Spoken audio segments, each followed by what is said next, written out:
Hey guys, what's going on? Welcome back to another edition of Intuitive Angling. Much appreciated you taking a little time out of your day to watch the video.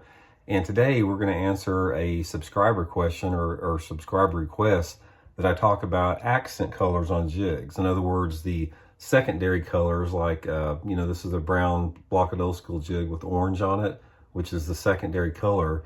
And he wanted to know about when and why and how you choose secondary colors. And this is a really good question. So I'm going to give you guys a bunch of juice on it from my point of view on that. Real quick before we get started here, just a couple quick housekeeping tips. I just want to let everybody know that we just about got caught up on all the initial Blocked Old School jig orders. And they've been listed out of stock on the Baitworks website, but starting this Monday, they're going to be available again. So you guys can go to the, I'll include the link in the description here that takes you straight to the Baitworks Old School Jig link, and you can start ordering them again on Monday. Got everything getting smooth now. Everybody's sort of getting familiar with how to time, so we're getting them out pretty quick, and much appreciated your patience with that. Also, I want to let you guys know we got another jig coming out. This is going to come out probably in about 6 to 9 months from now. We're in the process of designing all the prototypes with it. This is going to be called the Blocked Preschool Jig. It's a finesse jig, but we're not going to call it the finesse jig because everybody calls their small jigs a finesse jig.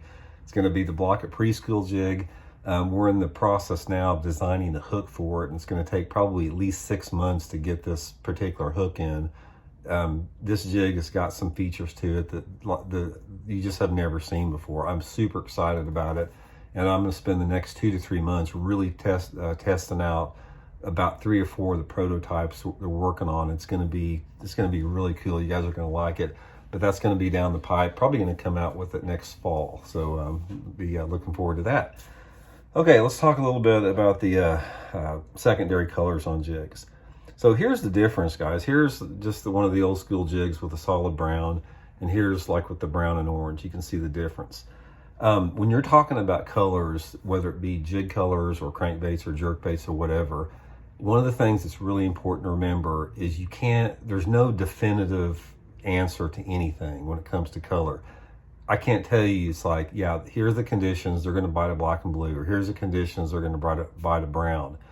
A lot of it is you just have to experiment. You have to let the fish tell you that. That's the number one thing to remember, is use that rule of thumb. And what I usually do is if I'm in a good area and I'm not getting bites and I think I should be getting bites, I'll try a color for maybe 20 minutes and then I'll switch to another color until I hit on what I think is the right color.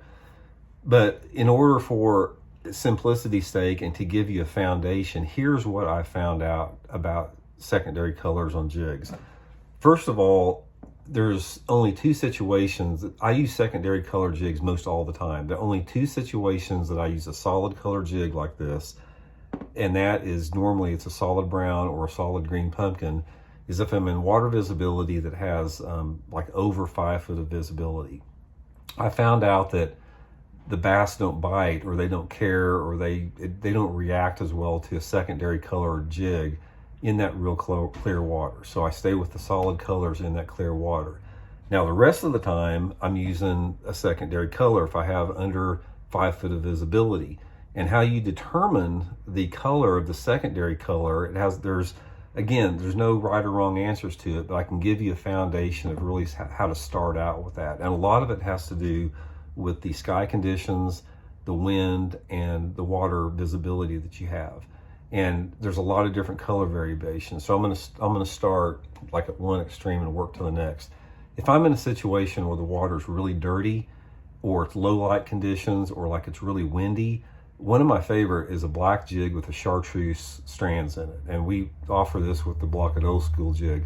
Black and chartreuse is one of the most underutilized colors that there is, and it really works good in dirty water or on dark days, and another time it works good is in the heat of the summer. I find out it works really good in that situation. The other favorite that I have is this brown and orange. This brown and orange is one of my go-to colors a lot of the time early in the year. I find they really like a brown and orange anytime you're talking about late winter into this pre-spawn, right before the fish start spawning. So a brown and orange is one of my favorite colors, like in February, March, and April. In a lot of different situations. It works on cloudy days, it works on sunny days. It works best, in my opinion, in water visibilities that are like less than 2.5 foot visibility. Now, the black and blue is, like I said, a lot of people love black and blue. Our best-selling block at Old School Jig is the black with blue tinsel. I had to make that specifically because that is one of my favorite colors. A black with blue tinsel jig is really good most all year long in water visibilities anywhere between, say, 6 inches and 2 feet. Again, it works really good in a lot of different water clarity conditions and weather conditions, although anytime that you're using a black jig with blue tinsel, it tends to work better if you have a little bit more overcast or a heavier type overcast. That's really productive too. Now, you've got some other colors like green with chartreuse in it, green with brown. We make one called brown, blue, and orange, all that type of stuff. Again, this is situational based upon, you know, the crawfish colors in the lake you're fishing, the tones of them, water visibility, wind, all that type of stuff. Here's what you want. One of the things I can give you a tip on the secondary colors that'll sort of maybe help you a little bit is when you put your jig in the water, and a lot of it again has to do with the trailers that you're using on it, because how the jig looks in the water as far as how it blends in or stands out also has to do with the color of trailer that you're using and the size. So that's another consideration. And normally, if I'm using, like say, for like the brown and orange, if I have a trailer on there, I'm going to dip I'll have like a green pumpkin trailer, and I'll dip the pinchers a little bit orange in it too to match it up.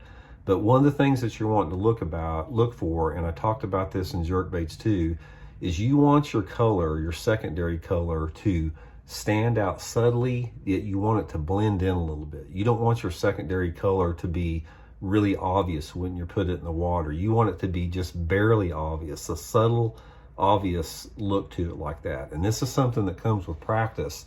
And I'm going to do some videos on it if I can ever get my dang GoPro working. That dang GoPro, I tried to film down in Florida, and it works for like 5 minutes, then quits, and then I'll have a video and I'll try to edit it, and it's gone. I just have such a problem with that. But I'm going to try to do some videos later on and put these jigs in the water and show you exactly what I'm talking about, looking for that fine line between standing out and blending in a little bit like that. But overall, guys, that's just sort of the system that I use with it. Most of the time I like some type of a two-tone secondary color jig. Like I said, clear water situations, I'll use a solid color. But again, just don't forget to, don't underestimate the fact that just experiment until you find out what works best. Overall, the 3 colors I use the most are solid brown, the brown with the orange on it, and the black with the blue tinsel. Those are my 3 favorite colors. I'm probably saying I use those 75% of the time, and then the other 25% in is I'll mix the other colors with out there. So anyway, hope that answered your questions. If you guys got more questions about that, shoot me some questions in the comments here. I'd be happy to answer them. And like I said, we'll keep you guys updated on the jig progress. And again, you can start ordering those jigs on Monday again. I'll put the link in the description. So much appreciated, and we'll see y'all later.